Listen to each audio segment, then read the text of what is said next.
Well, greetings to all. We were waiting for a couple of extra people to enter the room, and we're very pleased to have close to 300 people on the Zoom channel, plus all those of you watching on YouTube. Dear all, dear Administrator Bridenstine, thank you very much. Juan, you can just call me Jim. We're good there. Oh, thank you. I will try my best, but an administrator, Bridenstine, might pop in if I forget. Thank you, Jim, for being with us today and for having accepted our invitation to be the keynote speaker for the first online ISU alumni conference today. Jim, you took office as NASA administrator almost 2 years ago, a bit more than 2 years ago, after what I would call a multidisciplinary career, if you allow me to use the ISU jargon here, a multidisciplinary academic and professional trajectory that gave you, among other things, a triple major at Rice University. By the way, Rice University hosted an ISU program some years back, and then an MBA at Cornell University. And after that, you decided you wanted to fly higher, and you became a pilot, and you have close to 2,000 flight hours. But your aims were even higher than the atmosphere. And your venture to space took you to become the executive director of the Tulsa Air and Space Museum and Planetarium in Oklahoma, which is a state that is very close to your heart, I know. And you were then elected in 2012 to represent the state of Oklahoma in the US House of Representatives, where you served, among others, on the Science, Space and Technology Committee.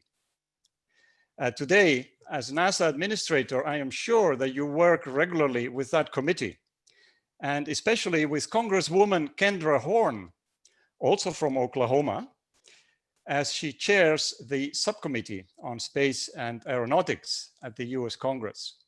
Kendra Horn may have explained to you that she took the ISU Executive Space Course some years back, and we are proud to see her in such a leading position in US politics.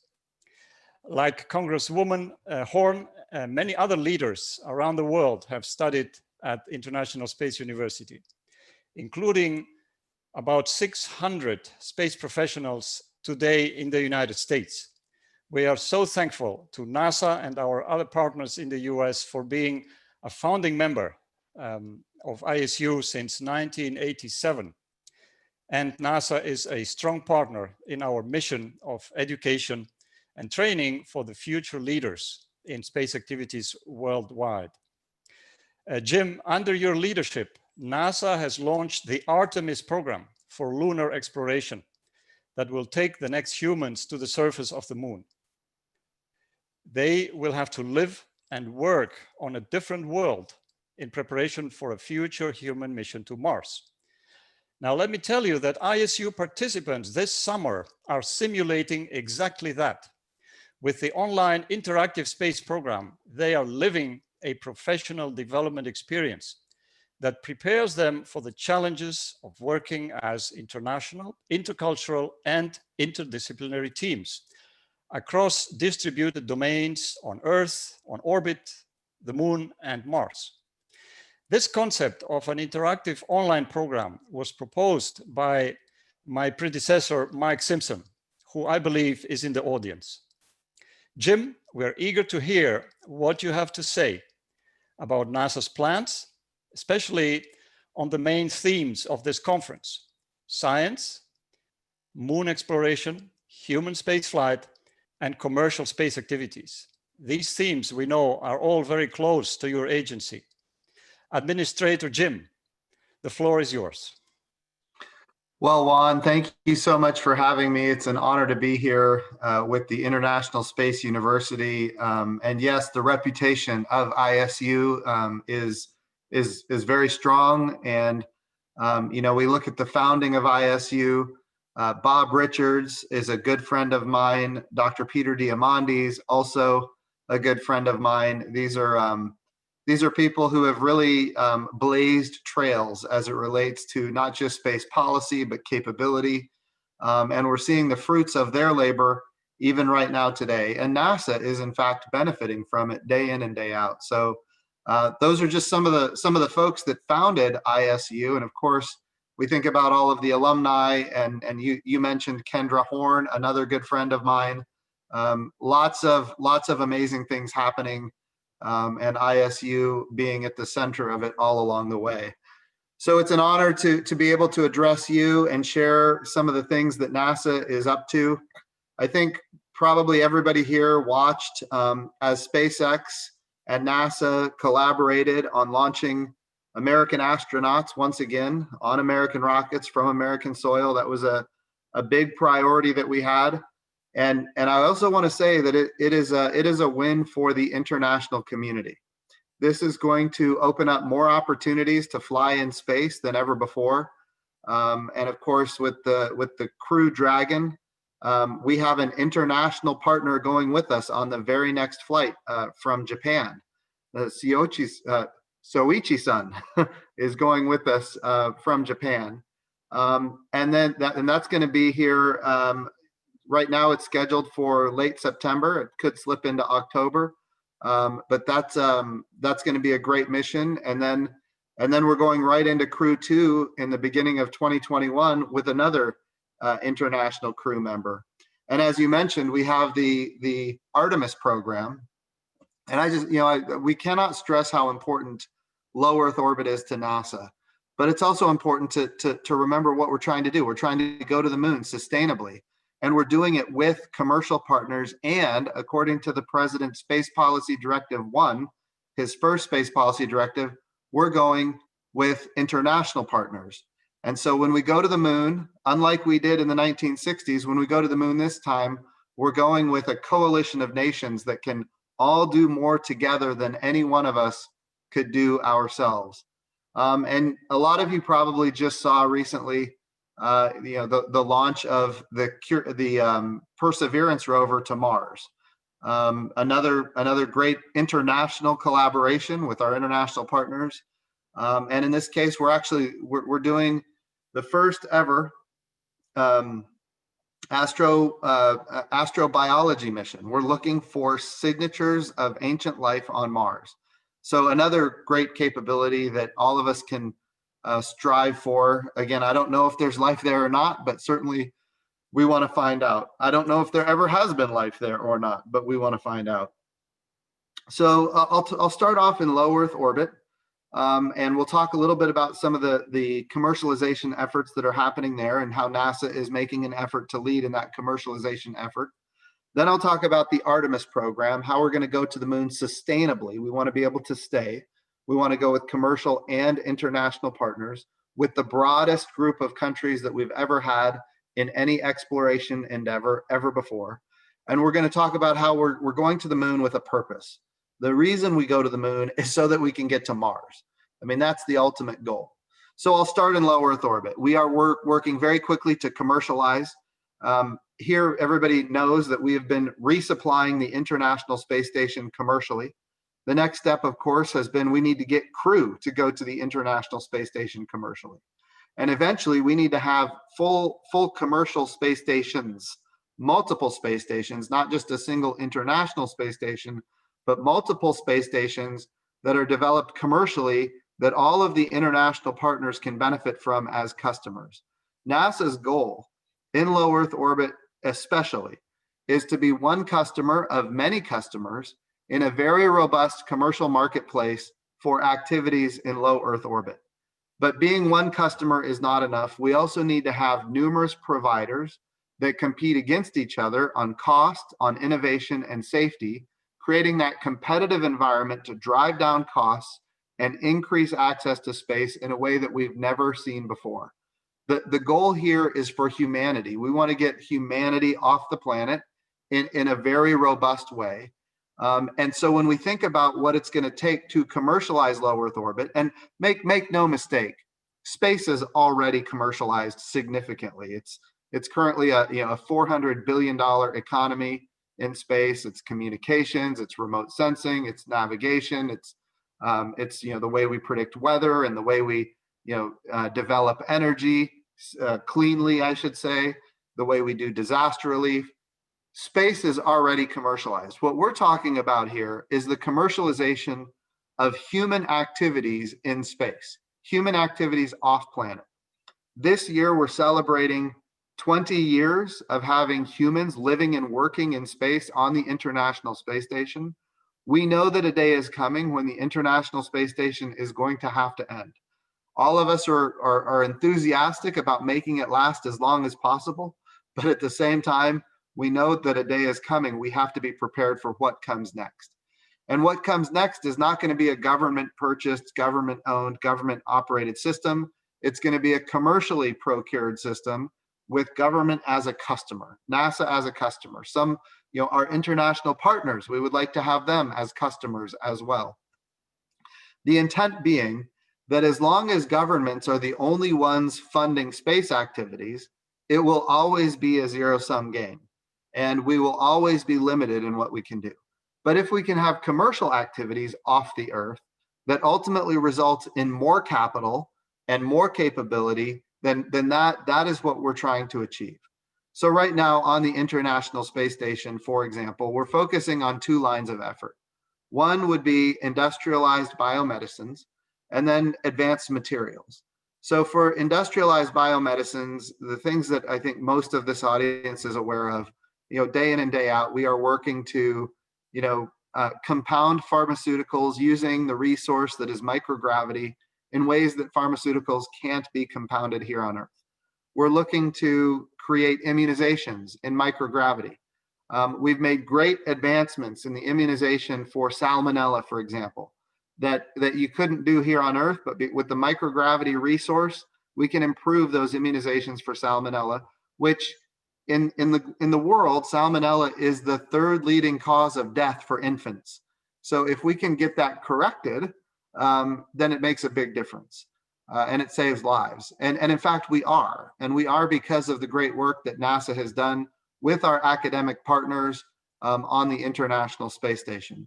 So it's industrialized biomedicine, it's immunizations, it's compounding pharmaceuticals, but now we're working to prove that we can actually create human tissue using adult stem cells, your own skin cells, using your own DNA. We could create human tissue that perfectly matches you personally. And eventually we'd like to be able to create human organs that match you perfectly. And that will have a transformational impact for life here on Earth. And we can only do that using the microgravity of space. Because if you do it in the gravity well of Earth, that tissue just goes flat.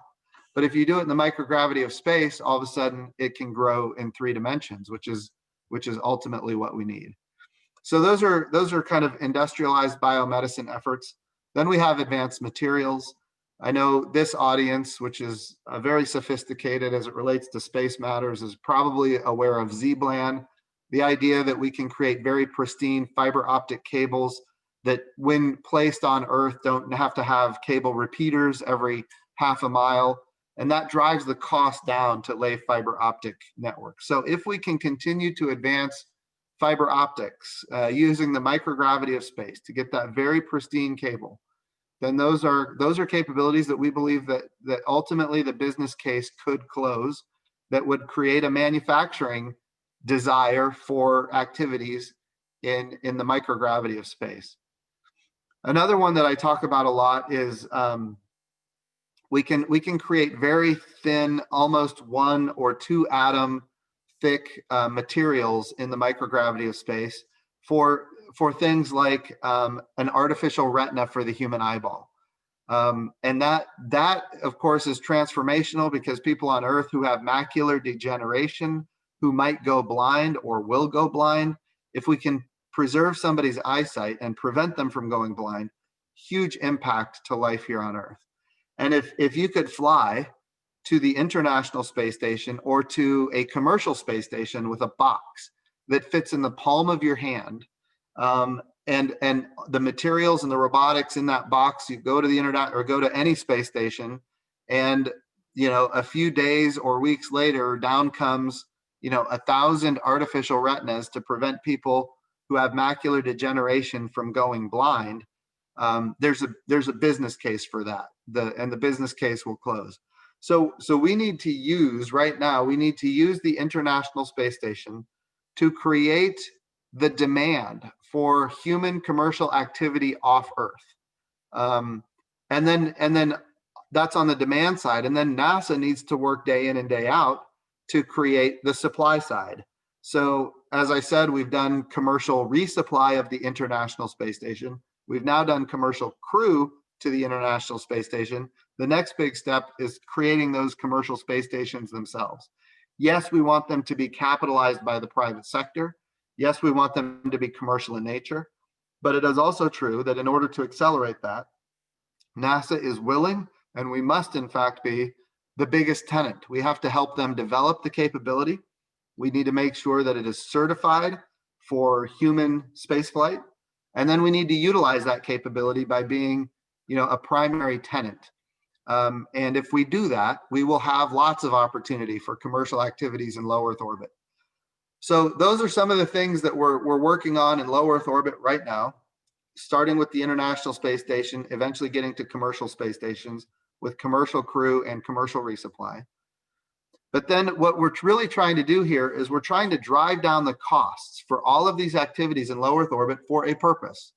And the purpose is so that we can use the resources that the American taxpayer provides NASA to go to the moon. And when we go to the moon under the Artemis program, we want to go with international partners and commercial partners. So when we go to the moon, for example, the Artemis 1 mission, which is going to be an uncrewed Orion spacecraft flying around the moon. It'll be the first time we fly a human-rated spacecraft around the moon, although it will be uncrewed.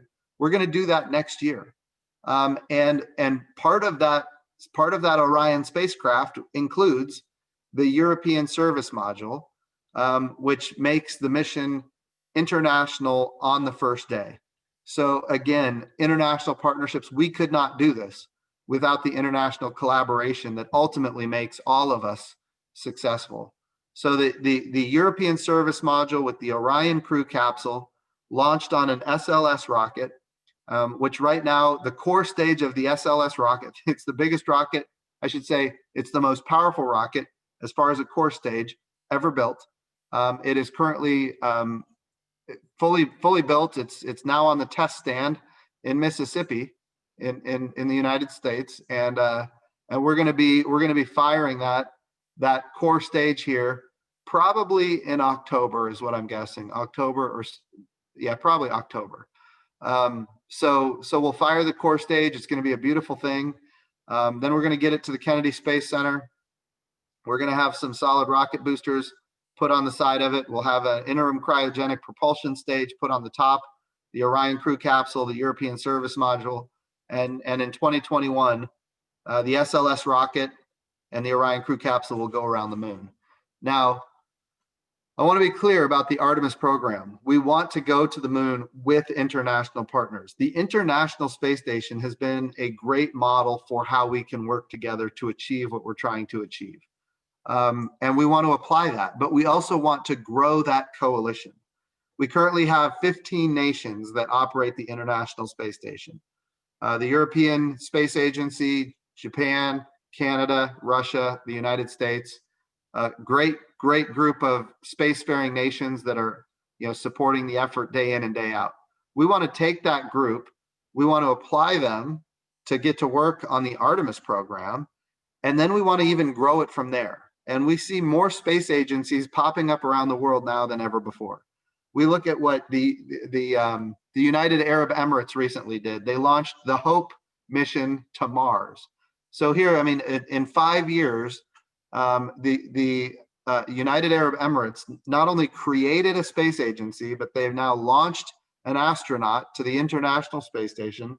They've launched an orbiter to Mars. They've obviously launched their own Earth science satellite to low Earth orbit, and now they're planning a moon mission, a rover for the moon. So that is an amazing example of how a small country with a brand new space agency can contribute instantaneously in a big way to our international understanding and knowledge in space. We look at what's happening with the Australian Space Agency, another brand new space agency, less than 2 years old now. They have now committed, I think it's something like $180 million to their space agency. They've put it all aside for the Artemis program, which is fantastic. We're very thrilled about that. And they're working every day to figure out how they fit into the Artemis program in a meaningful way.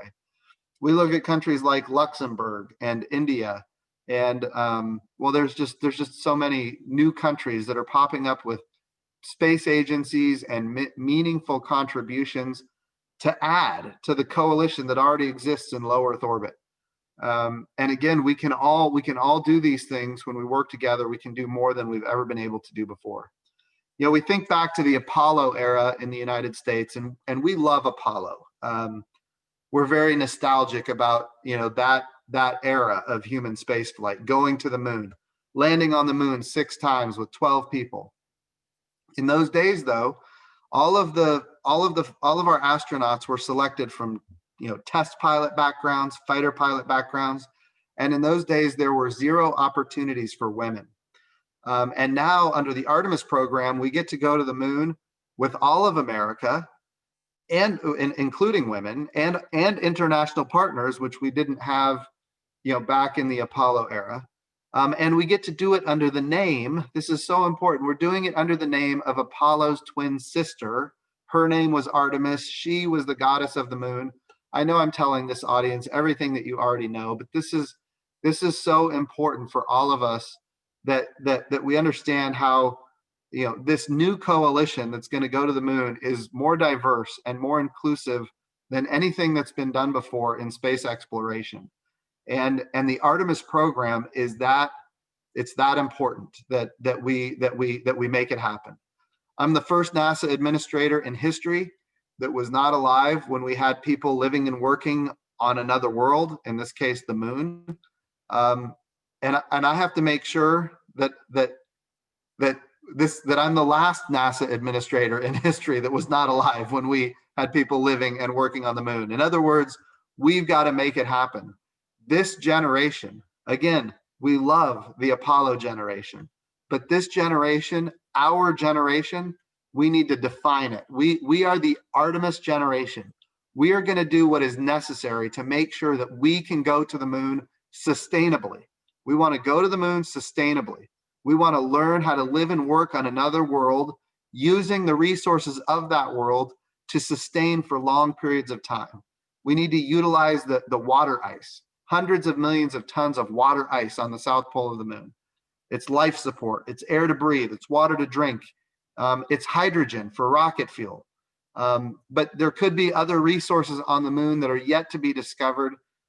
We think about platinum group metals, we think about rare earth metals, which are not earth metals at all, but they're asteroid impacts from billions of years ago. There could be large deposits on the moon because the moon does not have, you know, an active geology. It doesn't have an active atmosphere or hydrosphere. So anything that impacted the moon billions of years ago is today right where it was billions of years ago. So the moon could be, you know, a destination for a lot of reasons. But I'll tell you, one of the things that I worry about every day as we build this international coalition to achieve these great desires is we have to make sure that wherever there is division, we get rid of it. And I work on that every day. Wherever there is division, we get rid of it. You know, when I was in the House of Representatives in the United States, there was this debate, a big argument about whether or not we go to the moon or whether we go to Mars. And people divided themselves into camps, and there was this moon camp and the Mars camp. And then it became divided along party lines where Republicans were for the moon and Democrats were for Mars. And it was ridiculous because the bottom line is we need to do both. And in fact, if you're going to get to Mars, we need to use the moon as the proving ground. But because we were divided along those lines, we never got anywhere. We never did anything. Nothing ever happened. And so we're saying we're not going to put people into camps. We're going to have a program that is the Moon to Mars program. We're going to start with the moon and then we're going to go to Mars, which is, by the way, necessary anyway. But it's not just the moon or Mars. Some people say, well, we need to focus on the Science Mission Directorate of NASA and robotic exploration. And others say we need to focus on human exploration and sending humans to the moon. And there was this day at NASA where the moon was all about human exploration and everything past the moon was about the Science Mission Directorate. Again, a false narrative. The moon is all about science, and this brings everybody together. The moon is about human exploration, but it's also about science. When you look at NASA's Science Mission Directorate, one division of it is astrophysics. Well, the study of the sun.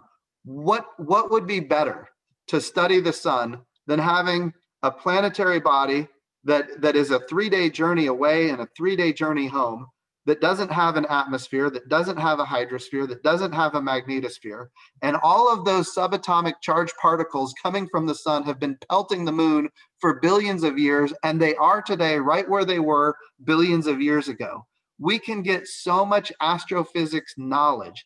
We can get an understanding of the early solar system by studying the moon, by going to the moon and capturing the regolith and studying it. So the moon is about astrophysics. The moon is also, or it's about heliophysics. I'm sorry, I said astrophysics. I meant heliophysics. The moon is about the study of the sun, heliophysics. The moon is also about astrophysics. One of the big missions that I'm very excited about is a mission called DAPPER. You know, some of you are familiar with the James Webb, I know all of you probably are. You're familiar with the James Webb Space Telescope, which is going to give us the beautiful images of the first light in the universe after the Big Bang. And we're going to launch the James Webb Space Telescope with our international partners. It's going to launch in an Ariane rocket from French Guiana. And of course, there are instruments on there that are provided by our international partners as well. But that's going to give us the first light in the universe. But from the far side of the moon, with a mission called DAPPER, we're going to be able to see before the first light in the universe. After the Big Bang, before first light occurred, there was a period called the Dark Ages. And from the far side of the moon, we can see that in a way that there's no other place that we're going to be able to see that from. But on the far side of the moon, with an orbiter, we can see back into the Dark Ages before the first light.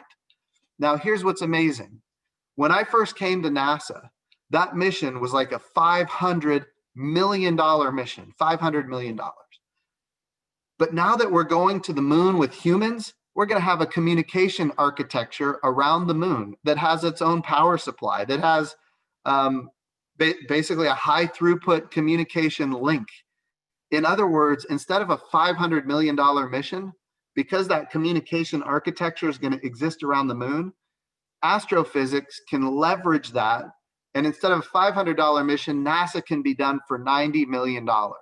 In other words, by humans going to the moon, we can get astrophysics data. We can get heliophysics data. We can get Earth science data, because a lot of scientists would argue that the moon was at one point a part of the Earth.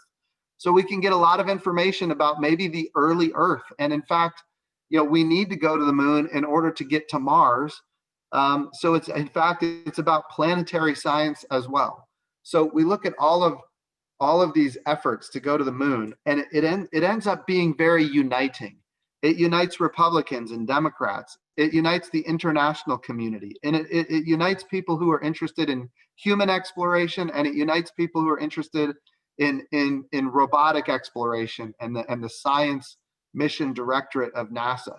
The moon is a very uniting destination where all of us can go and we can say, that's what we need to be working to achieve now. And we put it together under the framework of the Artemis program so that all of us could do these stunning achievements in a way that we haven't been able to do since 1972. Think about that. We have not had people on the moon since 1972. Well, we need to get that fixed. And the Artemis program is the way to do that. Now, Juan, you mentioned I've been the NASA administrator now for a little over 2 years. We're coming up on 2.5 years here. I just want to share some really amazing discoveries that have happened in that time. Number one, we have now seen that the methane cycles of Mars match the seasons of Mars. By the way, we now know that there are complex organic compounds all over the surface of Mars. The more complex the organic compounds, I mean, that leads people to believe that there may have at one time been life. Complex organic compounds are the building blocks of life. So the question is, was there ancient life on Mars? Could there even be life there today? We're now seeing massive plumes of methane coming from Mars. We're also seeing a potential that there could be liquid water under the surface of Mars, maybe 12 kilometers under the surface of Mars. What do we know about liquid water on Earth? Wherever it exists, there's life. Is that true on Mars? We don't know, but we need to go find out. And so that we think we put all these things together and we say, look, we're going to the moon to get to Mars, and we're going to Mars because we want to see if there is life on a world that's not our own. Maybe it's not there now, but maybe it was there, billions of years ago. We look at the Spirit and Opportunity rovers that gave us amazing discoveries. We learned that Mars, the northern hemisphere of Mars, was 2/3 covered in water. We learned that that Mars had a strong magnetosphere that protected it from the radiation of the sun and the radiation of deep space. And we know that Mars had a thick atmosphere. And something happened 3 billion years ago where really quickly it just all dried up. And the question is, what happened? We go to Mars to find out maybe if there was ancient life there, maybe there's even life there today. But better yet, we can study Mars to learn about our own planet. What happened to Mars and how could that affect planet Earth? So, so there's so many reasons to go to Mars. There's so many reasons to go to the moon. They are not exclusive. They are in fact tied together. The moon is the first destination. Mars is the ultimate destination. But ultimately, we need to do these robotic precursor missions, like we just did with Perseverance, like we did with Curiosity, and Spirit and Opportunity before that. And of course, we think about the Phoenix lander and the InSight lander. We've gotten pretty darn good at going to Mars. The next big step is going to be, where are we going to go when we send humans, and what do we need to develop in order to be able to send humans? I'm going to close this up and then we'll do some questions here, but I want to give some people some hope here. We've been talking about going back to the moon ever since we left the moon in 1972. Now is the time to make it happen. And I'll share with you what we're doing at NASA. When I came to NASA, our budget was about $19 billion with a B. The budget that is before the House and the Senate right now is a $25.2 billion budget.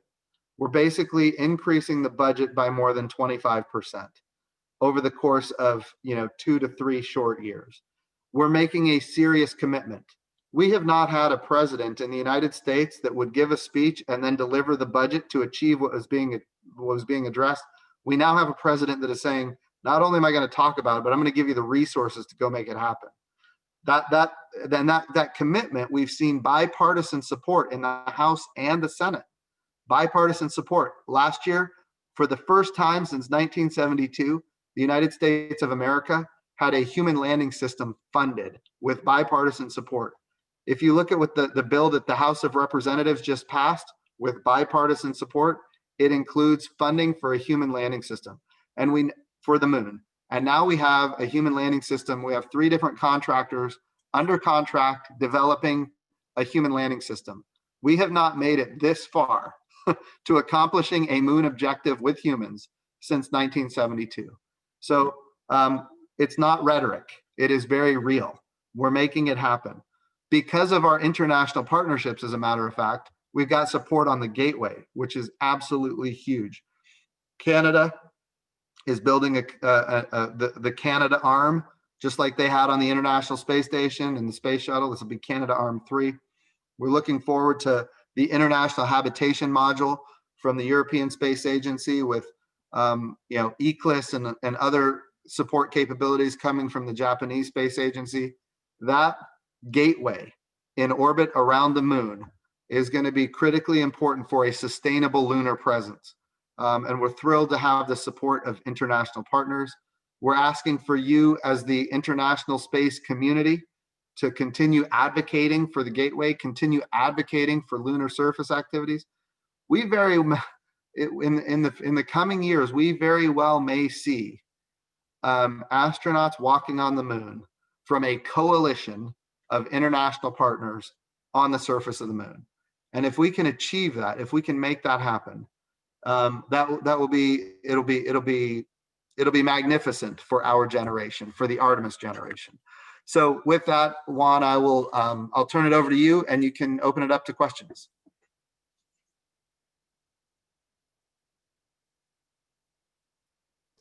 Thank you very much, Jim.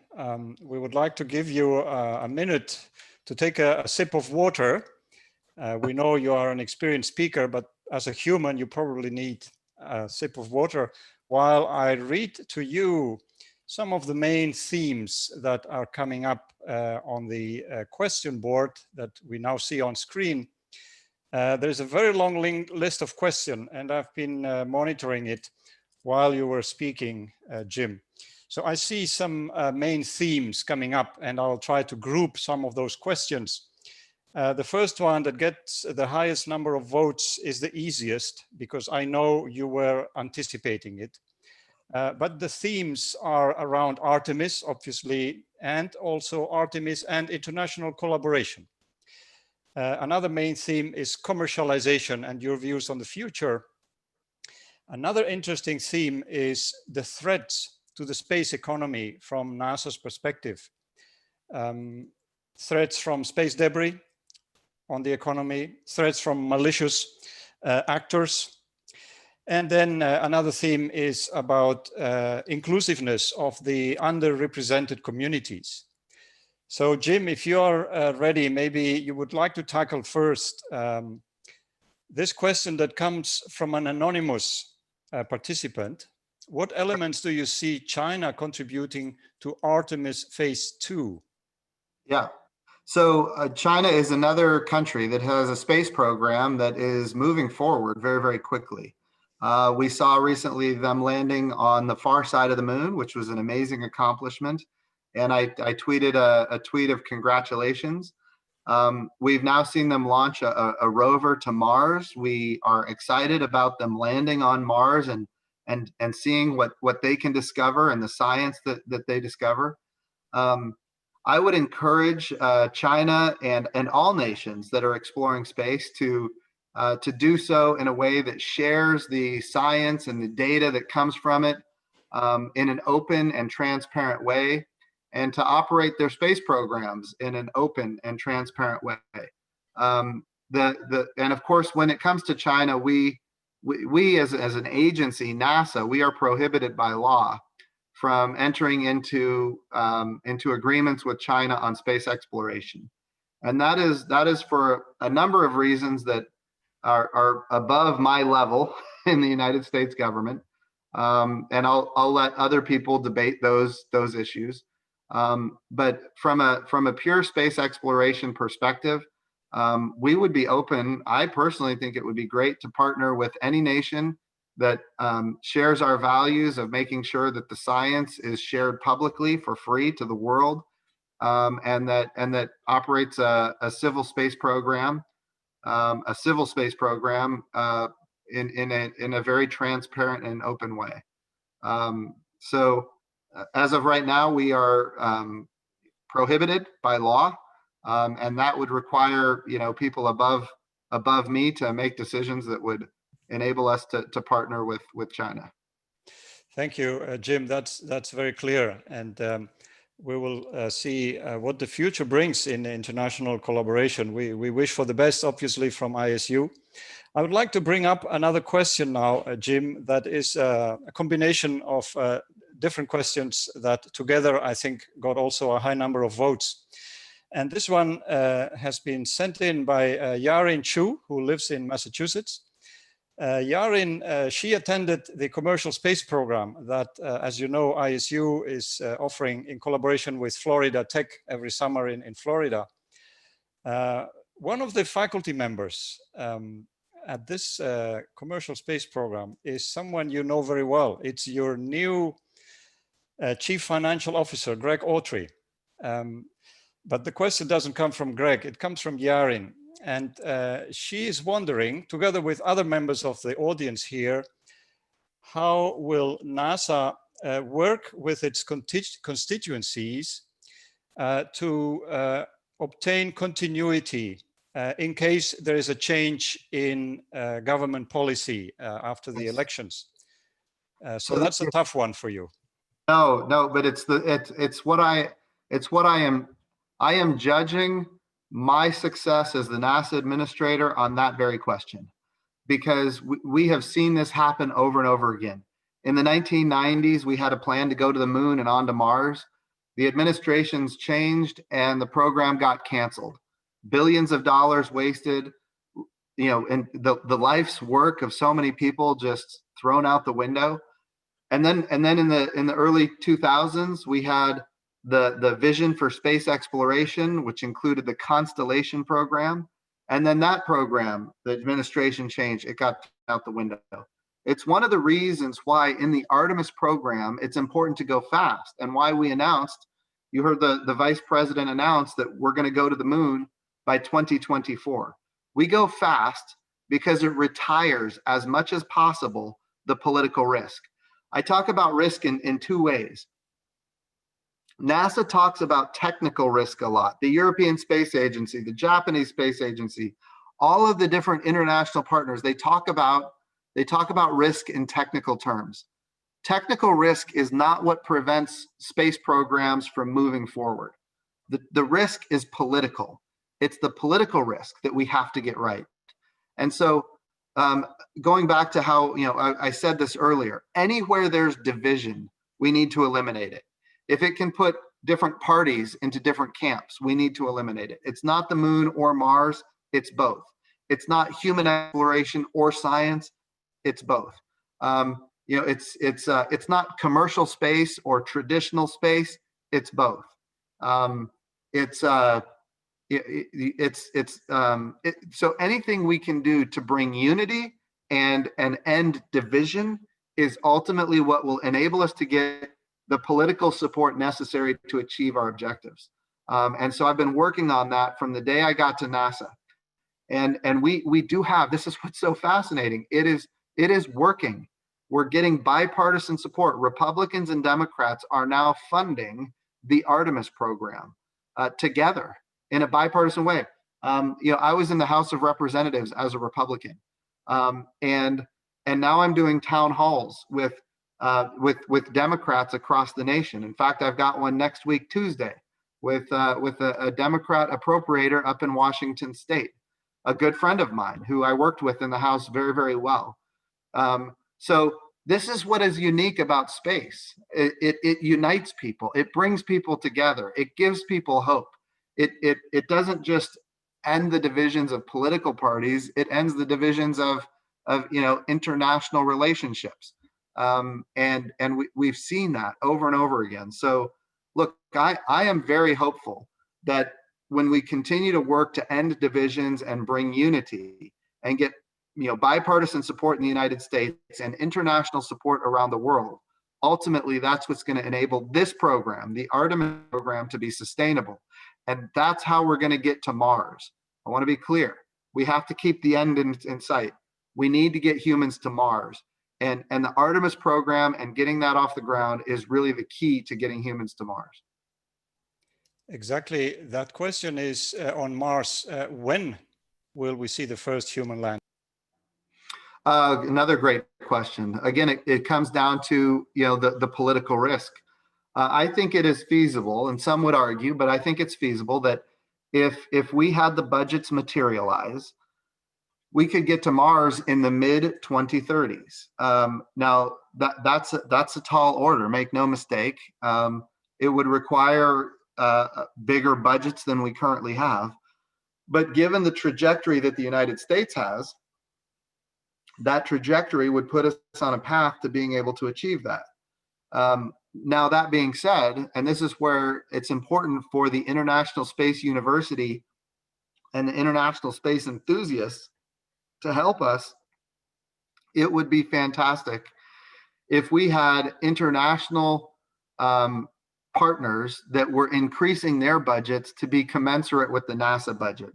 I'm not talking about, I understand as, our economy is big compared to a lot of other countries, and therefore we don't want to compare budgets, but we can compare contributions as a percentage of GDP. Again, not a mandate or anything like that, but certainly a goal. Having nations around the world set a goal to increase their budgets to be commensurate with a percentage of the GDP, I think is important. And you know, like I said, our budget is going up by 25%. It would be great if budgets around the world were doing the same thing. That's a good message for the politicians or politicians in the making in our audience. Thanks very much, Jim. I suggest we move on to the second main theme, which has to do with space commercialization. On the one side, you see a question on the roadmap for space mining, and there's another one related to it about threats to the space economy coming from debris or from malicious actors. So I'll take the space debris first.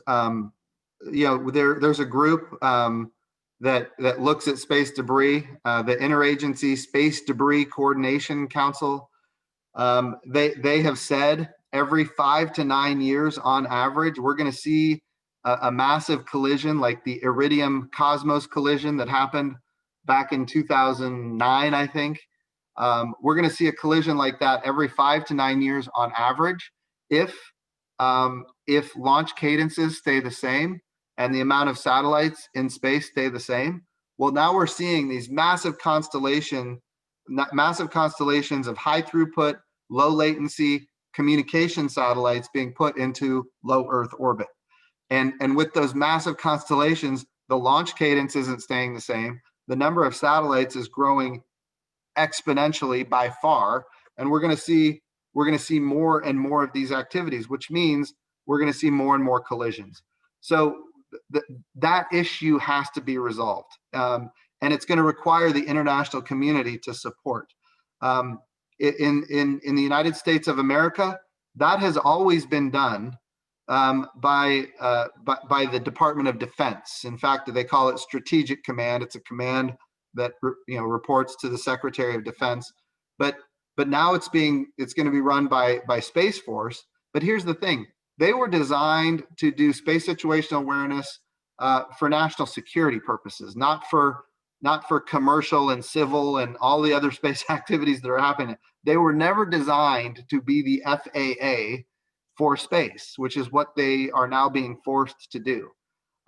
So we need to take that burden away from the defense sector in the United States, and it needs to be a civil capability with international and commercial partnerships. And if it's done in the civil sector, I can promise you that we will see international partnerships. But there's a number of things. Number one, we need to get better at space situational awareness and space traffic management. We need the world to, and the world does very good at this. Some nations are better than others, but we need to follow the space debris mitigation guidelines that NASA puts out. Some nations just simply don't follow it, and they create lots of debris. Those mitigation guidelines are important. So we need to have good mitigation guidelines. They need to be followed. It needs to be a norm of behavior that is accepted by all nations. We need to have better situational awareness and space traffic management. I have been trying to convince the United States of America and our government, and President Trump has actually put it into a space policy directive that we need to lead on this. We need to start moving out. And Space Policy Directive 3 put that mission with the Department of Commerce, with the United States government. And now that is starting to take shape. We need it to get appropriated by Congress. But if we ultimately do that, we're going to have success. But then at the end, so it's mitigation, it's space situational awareness, space traffic management, and then finally, it's remediation, getting the stuff that's in space out of space. The trajectory that we're on right now is not good. I want to be clear. It's not good, it's not sustainable, and it is in fact dangerous. We need to get better. The United States of America is going to lead, but we need all of the international community to be supportive of that, because if one of us is not following the right norms of behavior, it makes everything more dangerous for all the rest of us. So that's a little bit on that. Now, it's also true that it's not just a congested environment, it now is also contested, which is one of the reasons that the United States of America created the Space Force, because it's a multi-$100 billion economy that is now under threat. And it goes far beyond that. When we think about the way, navigation right now, using GPS, for example. GPS is critically important for navigation. It's also important for, the way we communicate with terrestrial wireless networks and the power grid and so many other things. And it's now a threat. People around the world are making an effort to take out GPS. And because of that, we have to defend.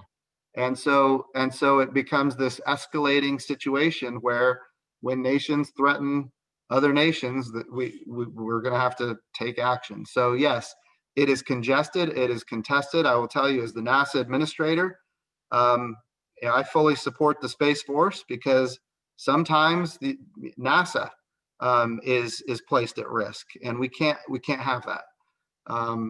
So these are all important things to consider. Yes. But yeah, space debris and malicious actors are going to continue to be a challenge going forward. Thank you so much, Jim. We are getting close to the end of the session, and I would like that you really give the closing remarks. You can see there is a lot of good questions still waiting, but maybe you would like to cover a little bit the more personal side of the questions that we see. There is one a current student of our master's program who would like to know about your everyday life. And what do you do on a normal day, and how do you get NASA to get going again, as someone put it? Yeah, right. So, I saw the question there about President Trump, a tweet that he had out there, and I'll say we are getting it going again. The challenge has been, there was a day in the United States of America when the Constellation program was canceled. And that was the replacement for the Space Shuttle program, which was still subsequently retired. And so NASA as an agency was demoralized, and we were without a human spaceflight program for a period of 9 years.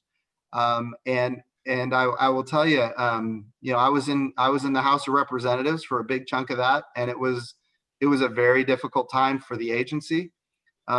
And what we're seeing now is the president committing not just to talk about Mars, not just to talk about the moon, but to give us budgets that enable those to be achieved. And I'm working every day to get the bipartisan support in the House and the Senate to achieve these objectives. Now, as far as, and we're getting it. That's the thing, we're getting it. We are bringing NASA back to a point where all the nations of the world are going to be very proud, hopefully, to partner with us on these monumental achievements that we can all do together. So when we think about my day, the question wasn't about my day personally. There's so many different things, but we do a lot these days. We do a lot of Teams meetings and a lot of WebEx meetings and a lot of Zoom meetings. You can see I'm in the living room of my house right now. Normally, I would be with you at this conference somewhere in the world. Normally, I'm traveling to meet with our international partners. I'm traveling to do town halls with members of Congress across the country, advocating for the strong budgets that we have before the House and the Senate right now. Normally, I'm traveling. We have 10 NASA centers across the United States of America, all doing amazing work. And I would be traveling to those centers and seeing the projects they're working on, and seeing, where they need more resources. Maybe there's projects that are over-resourced where we can reallocate resources. So my job is really a lot of traveling, but it's also really focused on the politics and the policy. I want to be really clear. And I know this is a bright young audience, and a lot of you are probably technical and maybe some great engineers and scientists, but I will be clear, all of that is in vain if we don't get the policy right, if we don't get the politics right. We have to make sure that we're creating a program that is sustainable, that has broad coalition support, not just within our own countries, which is important, but then, across the international community.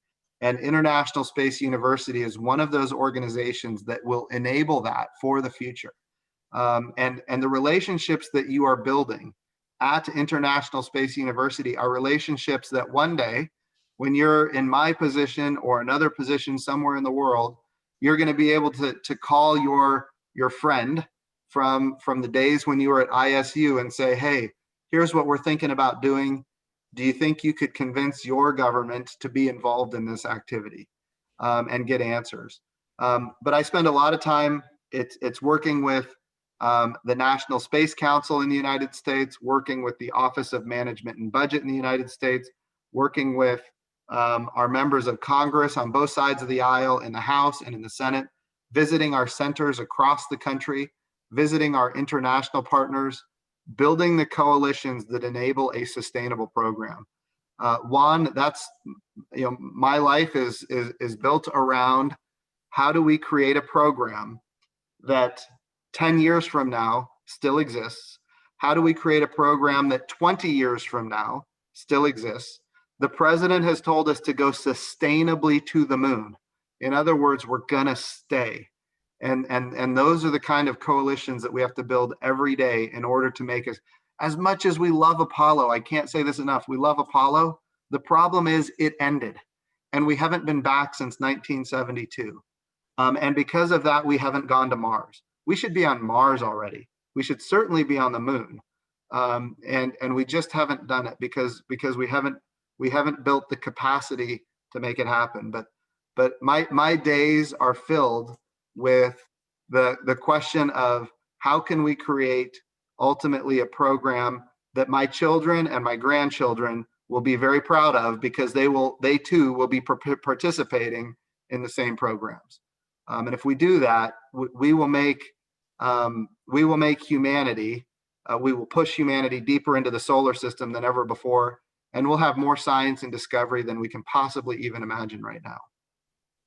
Thank you so much, Jim, for your wonderful words. And I think a part of the sustainability will probably be the next phase in the growth of ISU, as was envisioned by the founders that you mentioned at the very beginning. They see the ISU having a campus in space. So let's make that sustainable. And thank you so much for NASA's strong partnership, and also for not using a single PowerPoint slide. Thank you so much, Jim. So long. If we can have a campus in space, I want to be a professor. Okay, good. Okay. We'll work for that together. Okay. Bye, guys. Back to Julien, please.